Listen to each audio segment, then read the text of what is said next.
XRP à 1,81$ présentement. On a monté jusqu'à 1,8658$.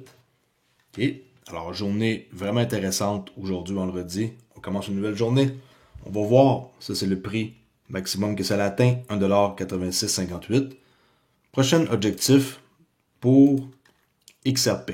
On va aller voir ça immédiatement. On va cliquer sur la bonne charte, par exemple. Je viens de cliquer sur Bitcoin. Alors, on va aller voir en monthly. Et on va s'enlever quelques petits... le background pour pas que vous soyez mélangés. Et c'est tout. OK? On va aller voir ça à l'instant. Et prochain objectif, c'est simple. C'est 1,9669$. C'est le haut de avril 2021. On sait qu'est-ce qu'il y a eu là. OK? Novembre 2020. Décembre, la SEC. Ça l'a chuté. À 20 cents. On a remonté en ouf. Jusqu'à 1,96$ en avril. Et après ça, on sait qu'est-ce qu'il y a eu. Hein? L'effondrement de la crypto. Et le prix est descendu comme très bas. Mais on avait l'opportunité en or d'acheter. Hein, ceux qui ont acheté ici là, à 19-18 centimes, on pouvait. J'étais chanceux, j'ai acheté là. Puis là, ben, présentement, 1,96$, c'est le prochain objectif qui pourrait être atteint dans les prochaines heures, demain. Ça peut être très vite, on l'a vu quand est-ce que le prix voyage vite. Et après 1,96$, c'est 2,63$, qui est le milieu, la distance là, de la wick de janvier 2018. Okay, vous prenez cette wick-là, là, vous la mesurez, et quand on la mesure, le milieu, c'est le 50% de la distance là, totale, 2,63$. Après ça, 3,31$. Et après 3,31$, là, on va devoir utiliser plus des lignes de tendance, des extensions, des fibres pour projeter des prix. Mais ça va être très très dur à déterminer le prix. Parce qu'on n'aura pas aucune histoire à gauche du graphique comme que présentement on a. Alors quand ça va franchir 3,31$, c'est là que le fun va commencer, mes amis. À 3,31$, là, ça peut arriver 3,31$, pouf, 3,35$, 3,50$, 3,45$, 4$, 7$, 5,50$. Tu sais, ça va jouer vite. Ça va pas être comme présentement. Présentement, on voit que ça bouge très très vite. Mais comparé à qu'est-ce qu'on va voir quand ça va arriver à partir de 3,31$, là, la partie de plaisir va commencer. On va commencer par franchir 1,96$. Après ça, je répète, 2,63$ et 3,31$. Prenez-la en note. 1,96$, 2,63$, 3,31$. Sinon, aujourd'hui, qu'est-ce que je voulais vous parler? C'est ceux qui ne connaissent pas passant, CryptoAli. Je fais des vidéos YouTube depuis 3 ans, depuis 4 ans sur XRP, Ripple. Je parle pas vraiment des autres cryptos parce que mon intérêt est juste sur XRP. Même si je possède d'autres cryptos, mon intérêt est 98% focus sur XRP. J'ai un Discord gratuit que vous pouvez rejoindre qui est maintenant fusionné, qui est CryptoAli et TraderAli. Venez gratuit. Jaser ici. Puis en plus d'avoir un Discord gratuit, d'avoir un cours de trading gratuit, mes amis. Et le cours de trading gratuit ressemble à quoi? Ça ressemble à ça ici. Vous allez avoir des chartes que vous mettez qu'est-ce que vous voulez avec les indicateurs et vous prenez position avec une confirmation en bas. Très facile. Dans mes lives, j'explique comment procéder. OK? Et pour ceux qui ne le savent pas, j'ai aujourd'hui une promo avec Black Friday. Si jamais vous voulez économiser 33%, c'est le moment de le faire pour vous procurer, par exemple, l'indicateur JMS. Au lieu de 97, vous pouvez l'avoir pour 64,99. Et si vous aviez ça, vous auriez été capable de faire la trade suivante. Dès les élections, on a eu des triangles verts qui ont printé. On pouvait acheter le XRP dans les alentours de 52-53 cents. Et présentement, on est toujours en mode achat avec du momentum. Il n'y a rien qui nous indique qu'on a des triangles comme verts comme ici. D'ailleurs, je vais remettre le background pour vous montrer. Pouf. On avait eu du vert un peu, pas du rouge, dans une consolidation ici.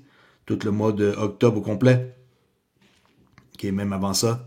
Regardez la consolidation qu'on a eue, c'était assez long, merci, et assez ennuyant, le price action. Maintenant, on a de quoi à nous mettre sous la dent, c'est intéressant. Sinon, quoi d'autre? Cap boursier, on a dépassé BNB, on va faire un refresh. On est passé en 5e position, 103 milliards versus 94 BNB. OK. Et prochaine direction, on va l'attaquer Solana. Puis juste à 114, qu'on pourrait franchir ça en une journée maximum ou deux, là. À la vitesse que ça va là, 1,82. Puis on prend la 4e position, par la suite Tether. Et la grosse nouvelle d'après-midi est la suivante. En quoi que Ripple s'apprête à obtenir l'approbation par New York d'un stablecoin qui devrait entrer sur le marché réglementé des cryptos aux États-Unis. Alors ça, apparemment, ça va être pour le 4 décembre. Ripple s'apprête à obtenir l'approbation d'un stablecoin à New York. Et eux qui réglementent ça, c'est ceux ici, là, le NYDFS, qui supervise et réglemente les activités des compagnies d'assurance, des banques et d'autres institutions financières dans l'État de New York. Okay? Des personnes proches du dossier disent que le NYDFS a indiqué à Ripple qu'il approuvera le RLUSD, leur stablecoin, et la société envisage une date de lancement possible. Le 4 décembre. Okay? Le 4 décembre, ça nous mène à quand? Lundi. Imaginez, le week-end, ils nous ont lancé cette bombe-là après-midi, vendredi. Là, le week-end passe, les gens sont super contents, ils se garochent pour acheter du XRP. Là, boum, lundi, la nouvelle sort, le prix va monter assez vite, merci. OK? Tout le monde parle de ça partout, là, c'est pas comme une fake news. Regardez bien. Le régulateur de New York approuvera le stablecoin de Ripple le 4 décembre sur BN Crypto. FX Street, le XRP de Ripple franchit la barre de 100 milliards de dollars de capitalisation boursière suite à de fortes attentes pour l'approbation et de ses stablecoins et ETF. ETF, par exemple, pas tout de suite, là. Lui, il était fort un peu avec le titre. Le régulateur de New York s'apprête à approuver le stablecoin RLUSD de Ripple sur Cointelegraph.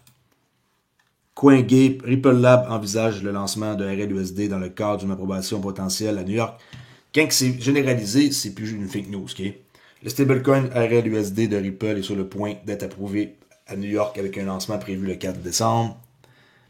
Alors, qu'est-ce que vous voulez de mieux que ça? Moi, je pensais pas, par exemple, qu'elle allait être immédiatement. Je pensais qu'elle allait nous lancer ça comme un peu avant Noël. Tant mieux si c'est avant. On va avoir une appréciation du prix du XRP qui va augmenter rapidement et qui va pas niaiser.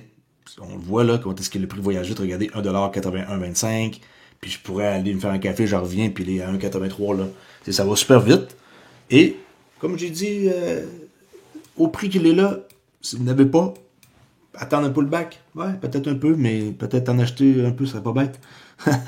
Au cas où qu'il ne redescende jamais en bas d'1,50$. Qu'est-ce qu'on en sait? Si il ne redescend pas en bas d'1,50$ ou 1,25$, qu'est-ce que vous allez faire? Moi, j'ai mis une zone de recharge possible entre 1,15$ et 1,26$. Mais cette zone de recharge-là, c'est pas parce qu'elle est là qu'on va redescendre. Mais 1,15$ ou 1,26$ est une zone de recharge importante. Il y a un fair value gap qui est entre cette chandelle-là et là. Il y a un fair value gap, le rectangle ici qu'on voit gris là. Et l'équilibre, c'est ma leg du prix le plus haut au prix le plus bas à partir des élections. Là. Ça, c'est une leg. Quand on sépare ça en deux, ça donne l'équilibre. L'équilibre est à 1,1825. Qui est 1,1830, là, peu importe. Et le fair value gap qui est là, ben, si le prix redescend, c'est une zone de recharge importante, 1,15$, 1,26$. Okay? Et en même temps, ça coïncide avec un bris d'une structure baissière. Avec JAO Market Structure, on aurait un signal comme bas de même, mais qui printerait rouge, là, comme ça ici. Si jamais ça descend à ce niveau-là, ici, 1,27$. Mais c'est un bon bout de chemin à faire. Je dis pas qu'on va redescendre là demain. Puis si on redescend pas, ben on redescend pas. Est-ce que vous allez dire, ah, c'est trop cher, 1,81$, j'ai peur de payer trop cher, que ça baisse, puis que là, tu sais, je regrette d'avoir payé trop cher. Ben, est-ce que c'est mieux de payer trop cher ou de ne pas en avoir? À vous de voir. Moi, les biens sont bien au chaud et je les garde, puis j'attends mon tour. Mais en tant que tel, tu sais, je suis pas pressé de vendre, mais pas du tout, là. Fait que, tu sais, s'il redescend jamais le prix, puis qu'il fait pas de pullback important, comme que vous avez peut-être planifié, peut-être que vous voulez qu'il redescende en bas de $2. Peut-être que pour vous, votre zone, c'est cette fair value gap-là, mettons. Et vous attendez la zone des 95, 98 centimes, là, mettons ici, là. 0,98. Peut-être que pour vous, un peu en bas d'un dollar, c'est intéressant, mais si elle redescend jamais en bas d'un dollar, vous allez faire quoi, mais qu'il soit rendu à 4,5? Vous allez encore espérer qu'il redescende en bas d'un dollar? Ouais, vous pouvez jouer à ce jeu-là. Vous pouvez jouer longtemps, ça peut marcher pour vous. Mais aussi, ça peut ne pas fonctionner. OK? Des fois, qu'on attend, puis on attend, puis on attend. Comme un peu le monde qui se pose la question s'il devrait acheter du Bitcoin au prix qu'il est là. À vous de voir. Mais une chose est sûre, c'est que moi, du Bitcoin à pratiquement 100 000 $, j'en veux pas. Même ici, j'en voulais pas, là, 70 000. J'ai pas envie d'en avoir 0,00, tu sais, là. Genre, j'en veux 1, 2, 3, 4, 5, 10. Il était trop tard. Pour le monde comme nous, qui sont comme citoyens moyens, on peut pas se permettre d'acheter du Bitcoin. Même si vous n'aviez la moitié d'un. Avant de doubler, puis tripler, puis quintupler, quintupler votre argent. Prendre un bon bout, puis ça sera pas une bonne idée. Vous êtes beaucoup mieux d'investir dans des tokens qui sont pas encore pompés, XRP, XLM, ça, même si présentement ça pompe. Il y a des bons projets qui sont encore très abordables. Même Cardano, présentement, qui a combien? 1,4 $, 1,7 $. Tu sais, ça reste que c'est 1,7 $, ma parole. C'est pas 10 $, tu sais. Mais plus on attend, plus ça risque d'être compliqué pour vous, pour le bull run. OK? Même du tronc, le monde rit de ça, mais ils tiennent la route, puis ils ont toujours, pareil, de quoi qui fonctionne. OK? J'en ai du monde qui en a acheté à très bas prix. J'en ai déjà eu pas mal, je m'en ai débarrassé, je croyais plus trop au projet, mais peu importe. Okay? Il y a beaucoup de projets qui existent et qui sont encore vraiment intéressants. Tu sais, Stellar, 52 cents. Vous allez faire quoi, mais qui coûte 7-10 piastres? Vous allez encore attendre. OK? Si vous avez rien comme crypto, c'est sûr et certain, ne mettez pas une grosse quantité d'argent. Là, mettez vraiment le minimum que vous pouvez mettre. Vous pouvez mettre 500 piastres, mettez 500. Essayez d'attendre qu'il rebaisse. S'il rebaisse, puis par la suite, vous acceptez qu'est-ce qui va arriver. Il n'y a pas de garantie dans la crypto. On peut attendre longtemps avant que ça redescende, ou il peut redescendre à 50 centimes. La vérité, elle est là. Okay? Puis s'il redescend à 50 centimes, il redescend à 50 centimes. C'est parce qu'il n'est pas prêt à monter. C'est de penser comme ça, puis de vous détacher du côté argent. Je sais bien que je fais beaucoup de tweets, là, puis pas de tweets, mais de posts, puis de prix. Mais, tu sais, j'espère que ça vous allume, par exemple, que vous devez en posséder un peu. OK, je laisse là-dessus. Rien de spécial. N'oubliez pas, spécial, gros spécial, 70 pièces d'économie sur la clé d'eSend. Au lieu de 159, vous la payez seulement 89 $. Une clé, comme ça. Et en plus, ils font un 5 airdrop de tokens à l'achat de la clé d'eSend, qui vont vous airdropper d'eSend vers le 15 janvier dans votre portefeuille. Ça, c'est des tokens. Il reste encore du temps en masse pour la promo, mais dépêchez-vous. Tout ça, ça va être offert pour vous. OK, 2,5 XAO. Il y a plein de belles affaires là-dedans, là. Fait que si vous n'avez pas encore de clé d'eSend pour protéger votre crypto, je sais pas qu'est-ce que vous faites. Moi, en tout cas, je dors tranquille en ayant ça. Mettez votre pouce biométrique. OK, mettez votre pouce, là. Des fois, il y en a qui disent que ça marche pas. Juste nettoyer un peu votre pouce, là, sur votre pantalon, là, ou un linge. Et peut-être que vous avez juste un peu de poussière sur votre pouce pour l'empreinte digitale, là. OK? Alors, juste vous assurer que votre pouce est propre. J'ai vu quelques commentaires aujourd'hui. Je vais mettre ça au clair. Ça fonctionne nickel. Il n'y a pas un problème. Si ça fonctionne pas cette clé-là, puis qu'il y a un problème majeur, on en a d'un autre. C'est tout. OK? Même si vous la perdez, vous ne perdez pas votre crypto. C'est juste une clé qui vous permet d'accéder à votre crypto. Elle est sur la blockchain, votre crypto. Elle n'est pas sur la clé-là. Vous voyez ça là-dessus, mais c'est pas là-dessus. OK? Je laisse là-dessus. Dormez tranquille. On s'en jase demain. J'ai hâte de me réveiller et de voir à quel prix que le XRP va être demain. Ciao la gang. S'en jase.